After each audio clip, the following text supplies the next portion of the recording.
ये है धरोधर गांव। इसी गांव में हर्रू लाल नाम का एक आदमी रहा करता था। उसका एक ढाबा था। उसके ढाबे पर मिलने वाली रसमलाई बहुत दूर दूर तक मशहूर थी। वो रसमलाई वो खुद बनाता था। हर्रू लाल बहुत ही क्रूर और निर्दयी स्वभाव का था। वह गांव में ब्याज पर पैसे उठाने के काम भी करता था। इस काम के लिए उसने कुछ गुंडे भी पाल रखे थे। एक दिन गांव का सरपंच अमर सिंह हर्रू लाल की रसमलाई खाने के लिए आया। कैसे हो हर्रू लाल? मैं तो हमेशा अच्छा ही होता हूँ अमर सिंह जी। आप बताइए, सुबह सुबह आज आपको मेरी दुकान कैसे याद आ गई? क्या बताऊं हर्रू लाल, कल शाम को तुम्हारी दुकान की रसमलाई खाकर घर जाकर सो गया। पेट तो भर गया था, लेकिन अंदर से मन नहीं भरा। पूरी रात सपने में तुम्हारी रसमलाई ही आती रही। इसलिए सुबह उठकर तुम्हारी रसमलाई फिर से खाने के लिए आ गया। तब तो आपको कुछ घंटों का इंतजार करना पड़ेगा अमर सिंह जी। मैं कुछ समझा नहीं। आप तो जानते हैं अमर सिंह जी, मेरी दुकान की रसमलाई दोपहर तक बनकर तैयार होती है। अरे कुछ कल की रसमलाई अगर दुकान पर रखी हो तो वो खिला दो। अमर सिंह जी, आप तो जानते ही हैं, मेरी दुकान पर दूर दूर के गांव के लोग रसमलाई खाने आते हैं। उनमें से बहुत सारे तो बिना खाए ही लौट जाते हैं, क्योंकि रसमलाई खत्म हो जाती है। तो कल की रसमलाई बचने का तो कोई सवाल ही नहीं उठता। और वैसे भी अपने गांव में आपके अलावा सिर्फ इक्का दुक्का लोग ही मेरी दुकान पर आते हैं, वरना मेरी दुकान तो बाहर के गांव के ग्राहकों से चलती है।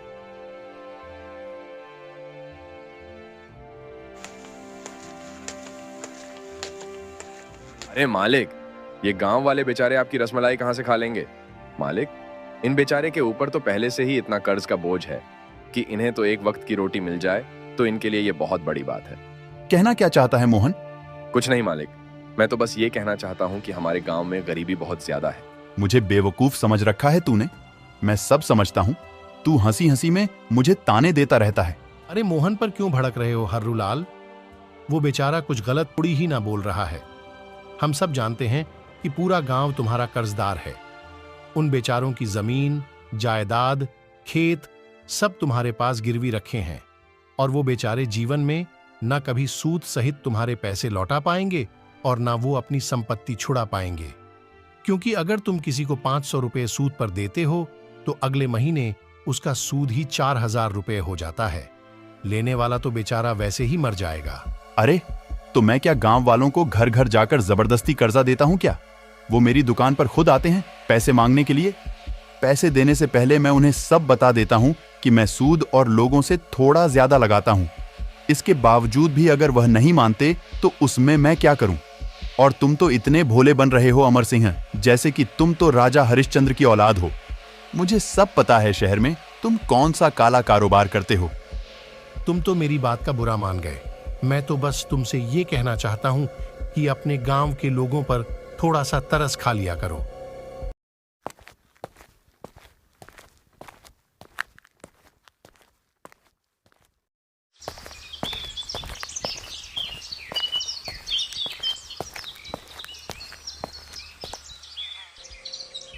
हर्रू लाल जी, सुखिया चाचा ने जो सूद पर जो रुपए लिए थे, उसका अभी तक उन्होंने पिछले 6 महीने से ब्याज नहीं चुकाया है। अरे पूरे 2 लाख रुपए लेकर गया था, जिसका ब्याज और असल मिलाकर पूरे 5 लाख रुपए है। जाओ, जाकर पैसे लेकर आओ। हम दोनों सुखिया से पैसे ही मांगने गए थे, लेकिन आज उसकी बेटी की शादी है। उसकी पत्नी बहुत रो पीट रही थी, इसलिए मजबूरी में हम दोनों को वापस आना पड़ा। अरे मुस्तंडो, रोज मेरी 1-1 किलो रसमलाई खा जाते हो और 2-2 किलो पी जाते हो दूध। ये सब मैं तुम्हें मुफ्त का नहीं खिलाता पिलाता। उस सुखिया की पत्नी ने तुम्हारे सामने 2 आंसू क्या बहा दिए। तुम दोनों पिघल गए। चलो मेरे साथ, देखता हूँ कैसे पैसे नहीं देता। आज तो मैं उससे अपनी पूरी रकम वसूल करके ही लौटूंगा।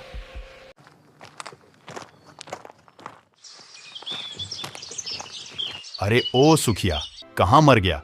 तू कहां मुंह छुपाए बैठा है? हिम्मत है तो यहां आकर हर्रू लाल का सामना कर। क्या रे सुखिया, कालू और भीम को तूने बगैर पैसे दिए ही लौटा दिया। हर्रू लाल जी, आज मेरी बेटी की शादी है, मुझे थोड़ी मोहलत और दे दीजिए। मैं आपके सारे पैसे सूद समेत वापस कर दूंगा। बस वही मैं तुझे नहीं दे सकता। तुझे जितनी मोहल्लत देनी थी मैंने दे दी। आज तो मैं अपने पूरे पैसे लेकर जाऊंगा। तेरे ऊपर मेरे पूरे 4 लाख रुपए निकल रहे हैं। चल जल्दी से निकाल मेरे पैसे। क्या 4 लाख रुपए?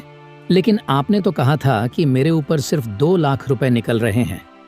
अरे वो तब कहाँ था जब तू समय पर पैसे दे देता, लेकिन तू अपने वादे से पूरे 3 महीने लेट हो गया, तो ब्याज तो दोगुना लगेगा। ऐसा अत्याचार मेरे ऊपर मत कीजिए हर्रूलाल जी, मैं बर्बाद हो जाऊंगा। अरे उस वक्त कहाँ था जब तू समय पर पैसे दे देता, लेकिन तू अपने वादे से पूरे 3 महीने लेट हो गया, तो ब्याज दोगुना लगेगा। मुझे फर्क नहीं पड़ता है, अगर सूद पर पैसे लिए हैं तो लौटाने तो पड़ेंगे। हर्रूलाल जी, मैं तो सोच रहा था कि जो गांव का खेत पड़ा है उसे बेचकर मैं आपके सारे पैसे चुका दूंगा, लेकिन 4 लाख रुपए मैं आपको कहां से दूंगा? अगर मैं अपना घर और जमीन भी बेच दूं तब भी मैं इतने पैसे नहीं जुटा सकता। कोई बात नहीं सुखिया, तूने अपनी बेटी के विवाह में जो गहने बनवाए हैं वो किस काम आएंगे? मैं तुझे 10 दिन की मोहल्लत देता हूं। 10 दिन के अंदर इस घर को खाली कर देना। अगर तूने ऐसा नहीं किया तो ठीक 10 दिन बाद मैं तुझे इस घर से धक्के देकर बाहर निकालूंगा। पर हां, जो खेत तू बेचने की बात कर रहा था ना, अब वो भी मेरे ही है। तब तक आज मैं तेरी बेटी के गहनों से काम चला लूंगा। देखते क्या हो, घर का कोना कोना छान मारो। इसने अपनी बेटी के विवाह के लिए जो गहने बनवाए हैं उठाकर मेरी दुकान पर ले आना। इतना कहकर हर्रूलाल वहां से चला गया। सुखिया बेचारा कालू और भीम के सामने हाथ जोड़ता रह गया। उन दोनों ने सुखिया की एक भी नहीं सुनी। वो सुखिया की बेटी के विवाह के गहने जबरदस्ती लेकर वहां से चले गए। सारा गांव सुखिया के घर पर इकट्ठा हो गया। सुखिया की पत्नी सपना रोते हुए बोली, हे भगवान, ये कैसा न्याय है? आज मेरी बेटी की शादी थी और आज के दिन वो हर्रूलाल मेरी बेटी के गहने छीन कर ले गया। मेरी बेटी से अब विवाह कौन करेगा? गांव वालों, जिस तरह से अन्याय करना एक पाप है, उसी तरह से किसी के ऊपर अन्याय होते हुए देखना भी एक पाप की श्रेणी में आता है। क्या तुम सबका ये कर्तव्य नहीं था कि तुम हर्रूलाल को ऐसा करने से रोकते? अगर ऐसा ही रहा तो वो दिन दूर नहीं जब सारा गांव हर्रूलाल का गुलाम बन जाएगा। बन जाएगा नहीं सुखिया चाचा, बल्कि बन गया है। देखो इन चेहरों को, ये सिर्फ नाम के जीवित प्राणी हैं। मुझे तुझसे पूरी हमदर्दी है सुखिया, लेकिन तुझे हर्रूलाल से सूद पर पैसे लेने की आखिर ऐसी क्या जरूरत आ पड़ी थी? तुझे मैंने मना किया था, लेकिन तूने मेरे मना करने के बावजूद मेरी एक बात नहीं मानी और अंजाम तेरे सामने है। अरे मुझे तो पहले से ही पता था कि तेरे साथ कुछ ऐसा ही होगा। आप सही कहते हैं अमर सिंह चाचा, लेकिन अब हर्रूलाल का कुछ ना कुछ तो करना पड़ेगा। उसका आतंक अब गांव में दिन व दिन बढ़ता जा रहा है। अरे तू क्या कर लेगा किशन? गांव की पुलिस भी हर्रूलाल से मिली हुई है। इंस्पेक्टर को महीने की अच्छी खासी रकम पहुंचाती है, इसलिए हम सब गांव वालों की कोई रिपोर्ट नहीं लिखता। अरे सारे गांव वालों ने मिलकर तुम्हें अपना होशियार सिंह चुना है। जब तुम ही ऐसी बात करोगे तो फिर बाकी गांव वालों का क्या होगा? अगर ऐसी बात है तो फिर मैं अभी और इसी वक्त होशियार सिंह का पद त्यागने को तैयार हूँ, मगर मैं हर्रूलाल से पंगा नहीं ले सकता। समझ गए ना तुम लोग? हाँ, आप तो ऐसा बिल्कुल बोलोगे, क्योंकि आप तो रोजाना उसकी रसमलाई खाने जाते हो और आपको तो उसकी रसमलाई बहुत पसंद है। सिर्फ मुझे ही नहीं, बल्कि उसकी रसमलाई दूर दूर तक मशहूर है। हाँ, लेकिन वो दूर के लोग नहीं जानते ना कि हर्रूलाल रसमलाई की आड़ में गांव के लोगों के ऊपर अत्याचार करता है, उन्हें नाजायज दबाता है। आप सबको ये कायर भरा जीवन मुबारक हो, मगर मैं इस कायरता से नहीं रह सकता। मैं जा रहा हूँ गांव छोड़कर। अगर जाना चाहता है तो जा। हम सबके ऊपर एहसान दिखाकर क्यों जा रहा है? इतनी ही ज्यादा अगर तेरे मन में सच्चाई की आग लगी हुई है तो जाकर तू खुद हर्रूलाल से बात क्यों नहीं कर लेता?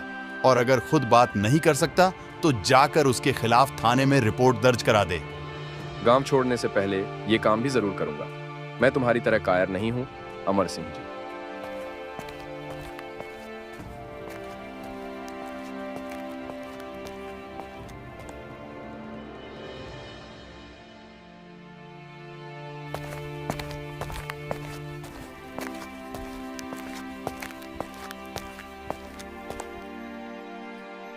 मुझे हर्रू लाल रसमलाई वाले के खिलाफ रिपोर्ट दर्ज करवानी है, इंस्पेक्टर साहब। अच्छा, क्या किया हर्रू लाल ने तेरे साथ? मेरे साथ नहीं, लेकिन गांव वालों के साथ जरूर किया है। हर्रू लाल रसमलाई बेचने की आड़ में गांव वालों को नाजायज दबाता है, उन्हें कम पैसे कर्ज पर देकर बहुत भारी ब्याज वसूलता है और ब्याज ना दे पाने की सूरत में उनके मकान और उनके जमीन पर कब्जा कर लेता है। तुझे शर्म नहीं आती है एक शरीफ आदमी पर ऐसा इल्जाम लगाते हुए? एक तो बेचारे की पत्नी 11 साल पहले मर चुकी है, तब से वो बेचारा रसमलाई बेच बेच कर अपना धंधा कर रहा है। सीधी तरह से यहां से निकल जा, वरना इतना मारूंगा कि सारी सच्चाई गिरी निकल जाएगी। निकल यहां से।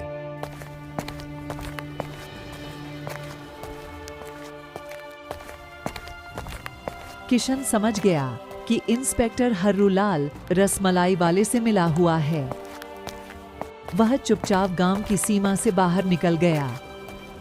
रास्ते में वह एक आदमी से टकरा गया। माफ करना भाई, अंधेरे की वजह से मैं आपको देख नहीं पाया। कोई बात नहीं, वैसे तुम काफी चिंतित नजर आ रहे हो। सब कुछ ठीक तो है ना? मैं गांव छोड़कर जा रहा हूँ। गांव छोड़कर जा रहे हो? लेकिन क्यों? अब तुम्हें क्या बताऊं, तुम तो वैसे भी परदेसी गांव के लगते हो। तुम मुझे गांव की हर बात बता सकते हो किशन। तुम मेरा नाम कैसे जानते हो? मैं तुम्हें भी जानता हूं और तुम्हारे माता पिता को भी जानता हूं। यह बात अलग है कि जब मैंने तुम्हें आखिरी बार देखा था तब तुम 12 साल के थे, लेकिन आज तुम 25 साल के गबरू जवान हो चुके हो। मुझे आपकी आवाज पहली बार जानी पहचानी महसूस तो हुई थी। कौन है आप? वो सब छोड़ो, ये बताओ कि तुम गांव छोड़कर क्यों जाना चाहते हो? गांव में सब कुछ ठीक तो है ना?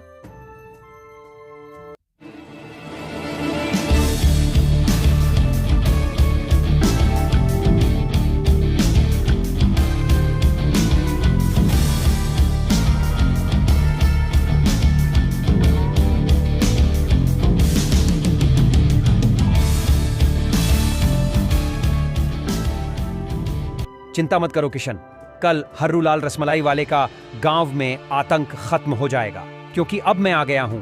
चलो मेरे साथ।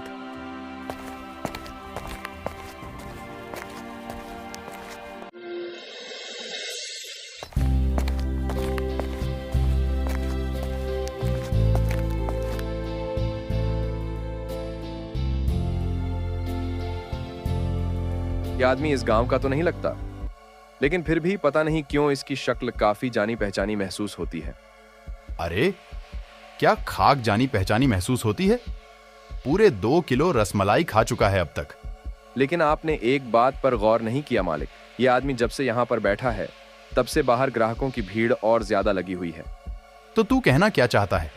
इस आदमी के शुभ कदम से मेरी दुकान पर ग्राहकों की भीड़ लगी हुई है। अरे, इसके जैसे पता नहीं कितने आते हैं, कितने जाते हैं। इसकी शक्ल तो देख, कितना गंदा मालूम होता है। ऐसा लगता है इसने बरसों से अपनी दाढ़ी और बाल नहीं कटवाए। मैं तो सोच सोच कर परेशान हो रहा हूँ। पता नहीं इसके पास पैसे भी होंगे या नहीं। सही कह रहे हो मालिक। वैसे अगर इसके पास पैसे नहीं निकले तो आप क्या करेंगे? मैं कुछ समझा नहीं। हर्रू लाल ने तो बताया था कि 12 साल पहले रात के वक्त तुम्हारा खाई में पैर फिसल जाने की वजह से देहांत हो गया और हम सब गांव वालों ने उसकी बात पर यकीन कर लिया। झूठ बोलता है हर्रू लाल।